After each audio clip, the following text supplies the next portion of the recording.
Oi, gente, e aí? Como é que vocês estão? Tudo bem? Eu espero que sim, né? Depois de tantos imprevistos dessa semana, eu espero que vocês estejam todos bem. Peço desculpa pelo atraso da aula, tá, gente? Aqui onde eu tô gravando, voltou a energia hoje, sexta-feira. Então eu peço desculpa pelo atraso, tá? Tentei gravar de casa, mas é mais barulho que aqui ainda, não deu certo. Mas vai dar tudo certo. Espero que estejam todos bem. E vamos seguir então para a nossa aula de hoje. Como é que vocês estão, gente, com relação às aulas, aos conteúdos? Tá tudo certo? Estão aprendendo, né? Se tiverem alguma dúvida, eu estou à disposição, é só me chamar, tá bom? Hoje a gente vai falar um assunto muitíssimo importante. Todos são, né? Todos, eu sempre falo isso, mas todos realmente são importantes. A aula 7 de hoje, a gente vai falar sobre o temor do Senhor, né? O temor do Senhor é o título da aula. E continua assim, ó, o segredo para conhecer Deus na intimidade. Forte, né, gente? Eu quero começar a ler para vocês o que diz lá em Eclesiastes 12:13. Olha só. De tudo o que se tem ouvido, a suma é: teme a Deus e guarde os seus mandamentos, porque isto é o dever de todo homem. A gente não ouve muito falar sobre temor do Senhor, temor a Deus, né? A gente não ouve por aí com frequência falar sobre isso, assim como vários conteúdos e vários assuntos que a gente aborda nessa escola de servos, a gente não ouve por aí. É por isso que eu sempre digo que é um cuidado do Senhor conosco, cada assunto, cada coisa que Ele traz para que a gente venha ser aperfeiçoado nele, né? E melhorar o nosso estilo de vida, a nossa vida em si, para que agrade a Ele, para que a gente seja servos com excelência, servos que agrade a Ele. Amém? Então aqui tem alguns exemplos, eu vou citar 2 exemplos para vocês. Com relação a... Vou dar um exemplo assim, ó. Se vocês chegam na casa de alguém, por exemplo, de um vizinho, né? E esse vizinho recebe vocês... Ai, de novo você? Tá, pode entrar. Ai, Juliana, você de novo? Beleza, entra aí. Né? Ou vocês estão conversando com alguém e essa pessoa fica olhando pro lado, fica olhando pro celular, fica olhando pro relógio, não te dá atenção. A gente se sente mal, não se sente? Não sei se já aconteceu isso com vocês, né? Mas eu tô dando exemplo aqui de como o Espírito Santo também, Deus, ele se sente quando a gente age dessa forma com ele, né? Seja desprezando ou seja deixando de lado, né? Não dando a devida honra, a devida glória que ele merece. Olha só, Tiago 4:8 fala: chegai-vos a Deus e ele se chegará a vós outros, né? Porque o Rei dos Reis, o Senhor dos Senhores, ele nunca vai se manifestar em um lugar onde ele não recebe devida honra, onde ele não recebe, onde ele não é bem-vindo, né? Assim como nos exemplos que eu dei para vocês. A gente também não gosta de ir onde não é bem recebido, onde não é bem-vindo. A gente não gosta de conversar com quem não tá nem aí pra gente, né? Não tá olhando, não tá prestando atenção, enfim. Né? E o Rei dos Reis, o Senhor dos Senhores, da mesma forma na nossa vida. Ele não vai, ele não vai se manifestar se ele não tiver a devida honra, a devida reverência que merece. Então, como a gente tem tratado, como a gente tem percebido, porque o Espírito Santo habita em nós, sim, amém? Mas e como que a gente tem tratado isso? Como que a gente tem deixado ele se manifestar na nossa vida? Né? Vamos seguir. Olha só o que diz Romanos 1:20-21.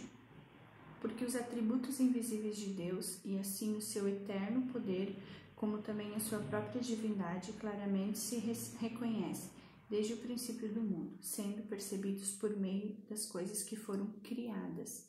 Tais homens são, por isso, indesculpáveis. Portanto, tendo conhecimento de Deus, não o glorificaram como Deus, nem lhe deram graças, e mudaram a glória de Deus incorruptível em semelhança a imagens de homens corruptíveis. Né? Aqui está falando que muitas vezes a gente quer tratar Deus como se fosse homem, né? Como se fosse homem corruptível, e não é dessa forma, né? Aqui os atributos de Deus, e a divindade de Deus, ela não muda, e a gente precisa reconhecer isso, né? Não tratar Deus de maneira qualquer, de maneira que, como homem. As pessoas rapidamente reconhecem Jesus como Senhor e Salvador, como curador, como libertador, como Senhor das suas vidas. Às vezes, algumas pessoas é fácil de reconhecer isso com palavras, porém com atitudes, né? Ter uma vida que teme ao Senhor, ter uma vida que agrade ao Senhor, muitas vezes não é dessa forma, né? Vocês já devem ter ouvido que a nossa vida em si fala muito mais do que as palavras, né? A nossa vida, ela diz muito mais quem a gente realmente é do que as nossas palavras. Que falar bonito todo mundo fala, né? É fácil, na verdade, né? Não todo mundo, mas é fácil de falar. Olha só, aqui no Antigo Testamento tá falando que quando os israelitas adoraram aquele bezerro de ouro, eles estavam chamando aquele bezerro como Jeová, né? Como se aquele bezerro tivesse libertado eles do Egito. Estavam adorando muito mais do que o Senhor, né? Eles estavam adorando a imagens, adorando a ouro, e mais do que o próprio Senhor.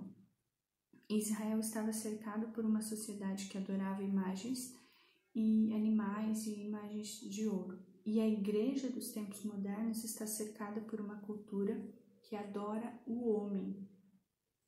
Por isso, temos servido a Deus na imagem que fizemos. Né? Isso é muito sério, porque quando a gente decide agradar ao Senhor, é a Ele que a gente tem que agradar, né? Temor a Ele. Aqui está falando que, né, quando a gente age dessa forma, a gente está desobedecendo a palavra de Deus, né? Porque, como eu falei antes, a nossa vida, as nossas atitudes, elas têm que falar muito mais do que as nossas palavras, né?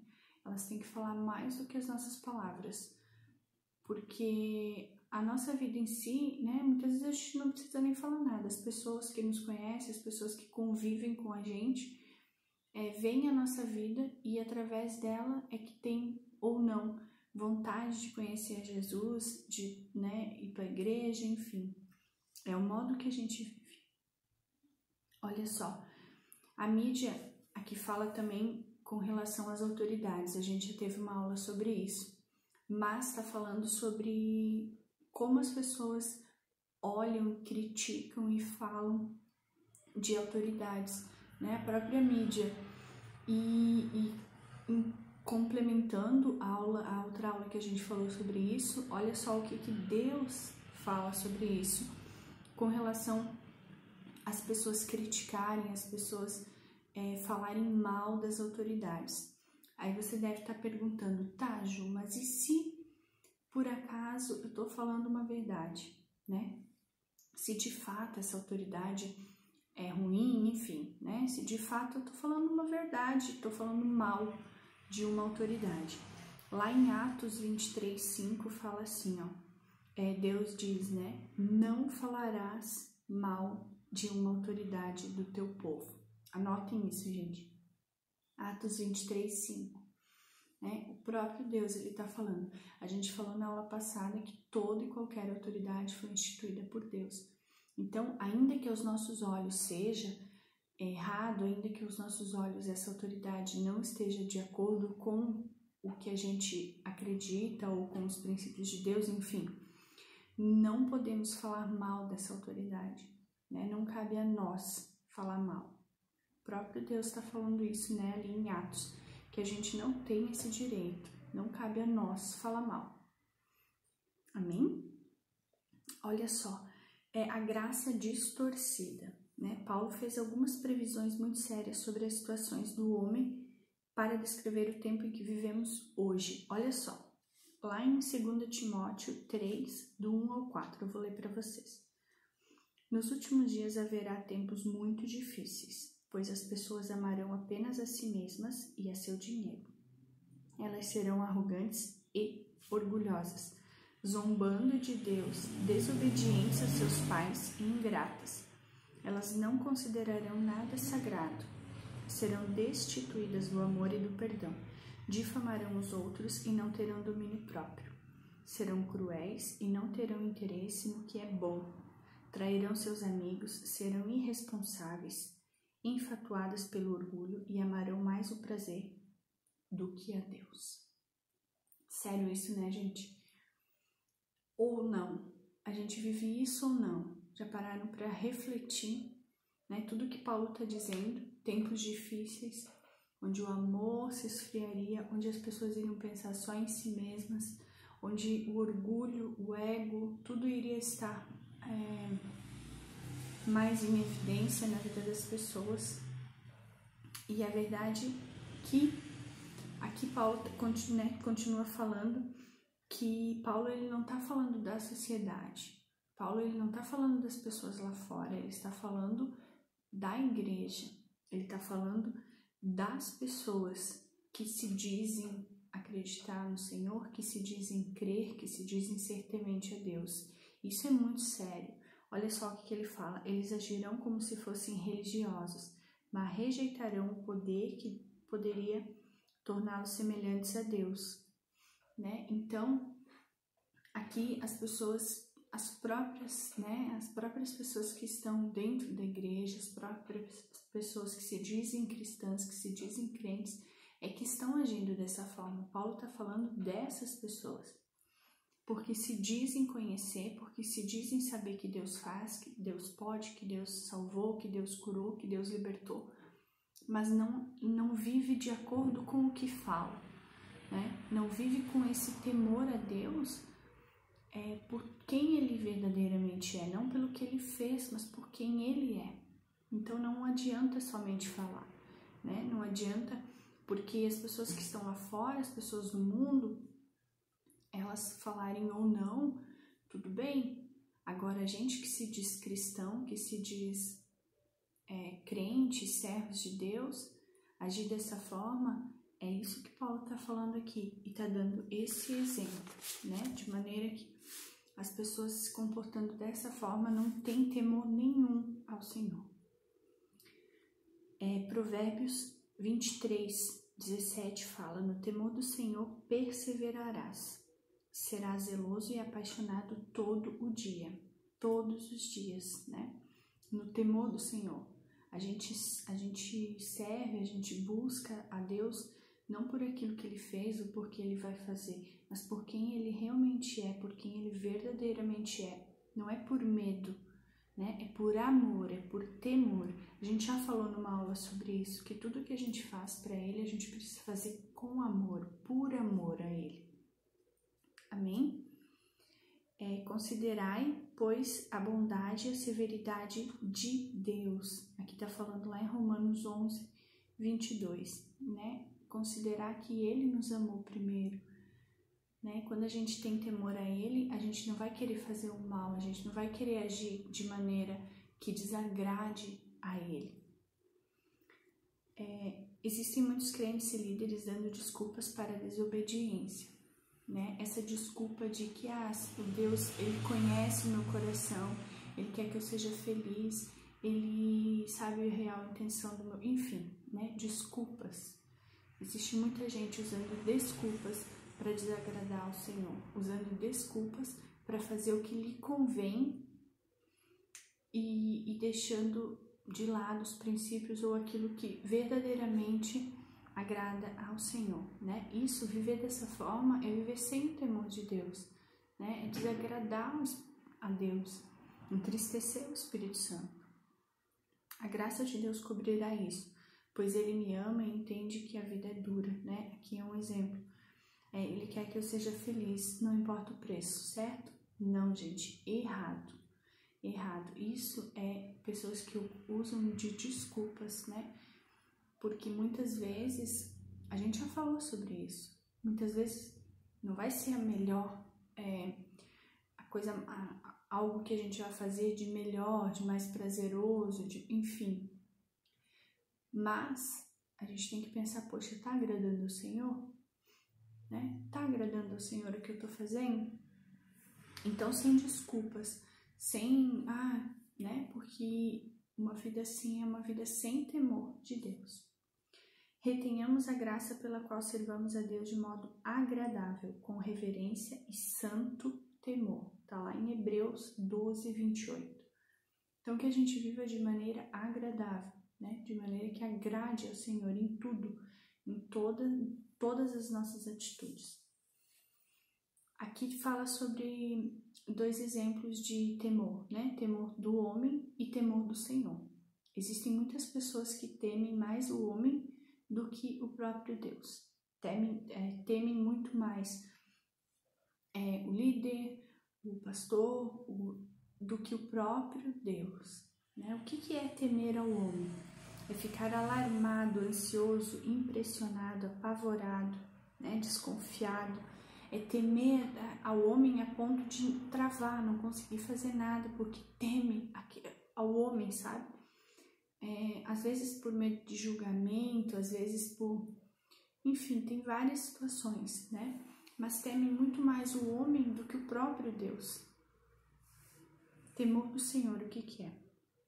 Inclui o respeito e a reverência a Ele, né? Mas não se limita a isso, pois somos ensinados a tremermos na presença do Senhor, né? Santo temor dá a Deus o lugar de glória, honra, reverência. E aqui vale lembrar, gente, toda honra, toda glória que Ele merece, não aquela que a gente acha que Ele merece, tá bom? Toda honra, toda glória que Ele merece, não aquilo que a gente acha que Ele merece. O temor do Senhor, pelo temor do Senhor, os homens evitam o mal, tá lá em Provérbios 16, 6. Então, existem vários versículos que falam sobre isso, vários versículos nos ensinando, né, a não entristecer o Espírito Santo, a não desagradar a Deus, a vivermos de maneira que agrade ao Senhor, né, com amor, por amor, com temor a Ele. Levíticos 10, 3 fala: mostrarei a minha santidade naqueles que se cheguem a mim e serei glorificado diante do todo o povo. Né? Gente, Deus, Ele era e é e sempre será o grande Rei. E quando a gente fala de temor ao Senhor, temor a Deus, é tudo que a gente estiver fazendo, tudo que a gente estiver vivendo, a nossa forma de viver, a nossa forma de falar, as nossas atitudes, tudo estejam de acordo que agrade a Ele, tá? Porque muitas vezes a gente vai vivendo, mas peraí, né? Vamos refletir um pouquinho. A maneira com que eu tô vivendo, a maneira com que eu tô servindo a Deus, buscando a Deus, eu tô dando toda a honra, toda a glória, toda a reverência que Ele merece, né? É importante a gente refletir sobre isso. Aqui fala, porque Deus, Ele não mudou, Ele continua sendo o mesmo Deus, o Deus Todo-Poderoso, o Deus de milagres, o Deus que é Pai. Amém? Aqui fala algumas bênçãos de se temer a Deus. Eu não vou ler porque são muitas bênçãos, eu gostaria que vocês lessem aí na matéria de vocês, né? Posiciona o nosso coração para receber respostas. Proteção angelical, garante a atenção contínua de Deus, várias, né? Traz paz na nossa mente, produz uma liderança de sucesso, são várias. Leiam esses versículos e leiam todos esses versículos. O que é isso? Né? Isso aqui são todos bênçãos, né? Porque não tem como a gente viver uma vida em santidade, buscar o Deus, buscar o Senhor, viver uma vida que agrade a Ele e ainda, né, a gente receber tantas bênçãos. Olha só, quanto amor, né? Quanto amor mesmo sem a gente merecer. O temor e a salvação. O temor de Deus deve arder forte no nosso coração, não importa há quanto tempo somos salvos. A salvação é dom gratuito de Deus, dado pela graça, e ela nos capacita a viver no temor do Senhor. Olha o que Paulo fala aqui. Vós outros que temeis a Deus, e a nós nos foi enviada a palavra desta salvação. Quando a gente entrega a nossa vida para Jesus e a gente reconhece como o único Senhor e suficiente da nossa vida, Salvador, a gente tem essa certeza e muitas vezes isso, a gente acaba esquecendo no meio do caminho isso, levando a vida de qualquer forma, sem lembrar do preço que foi pago, sem lembrar do que Ele fez, sem lembrar que teve um preço para essa salvação, para a nossa salvação. Sem esse santo temor, não reconheceremos a nossa necessidade de salvação, Gente, é como, eu não sei vocês, mas assim, no nosso caminhar, na nossa vida com Deus, no nosso dia a dia, é bom a gente lembrar sempre, do que foi feito, do preço que foi pago para eu e você estarmos aqui hoje falando dele, para eu e você estarmos aqui hoje aprendendo, buscando cada vez mais do Senhor. E eu quero terminar lendo para vocês Judas 24, 25. Ora, aquele que é poderoso para vos guardar de tropeços e para vos apresentar com exultação, imaculados diante da sua glória, ao único Deus, nosso Salvador, mediante Jesus Cristo, Senhor nosso, glória, majestade, império e soberania, antes de todas as eras, e agora e por todos os séculos. Amém. Amém. Gente, Deus, Ele era, Ele é e Ele sempre será o Deus Todo-Poderoso que merece toda a honra, toda a glória. Então, eu costumo dizer que tudo que a gente faz, e a gente faz como se estivesse fazendo para o Senhor, e é bíblico, Eclesiastes, tudo que a gente faz como se estivesse fazendo para o Senhor, a gente vai estar tentando cada vez ser melhor, tentando cada vez fazer melhor e agradando ao Senhor. Então, essa é a aula de hoje, o temor do Senhor. Então, que a gente tenha uma vida que tudo que a gente fizer, tudo que a gente for, todas as nossas atitudes, tudo que a gente fizer, seja de maneira que agrade a Ele, seja de maneira que não desaponte, que não quebre princípios, que não quebre aquilo que Ele deixou para a nossa vida, mas que a gente busque em Deus. Eu peço que vocês orem dessa forma, busquem em Deus um coração temente a Ele, um coração que busca agradá-lo, um coração que busca dar toda a honra e toda a glória a Ele, não por aquilo que Ele fez, não por aquilo que Ele vai fazer, mas por quem Ele verdadeiramente é nas nossas vidas. Amém, gente? Então, essa é a aula de hoje. Se vocês tiverem alguma dúvida, pode me mandar uma mensagem, a gente vai se falando. E eu espero que o Espírito Santo continue ministrando no coração de vocês e que cada um aqui venha buscar no Senhor um coração temente a Ele, um coração cheio de amor, de temor a Ele. Amém? Beijo no coração, gente. Até mais.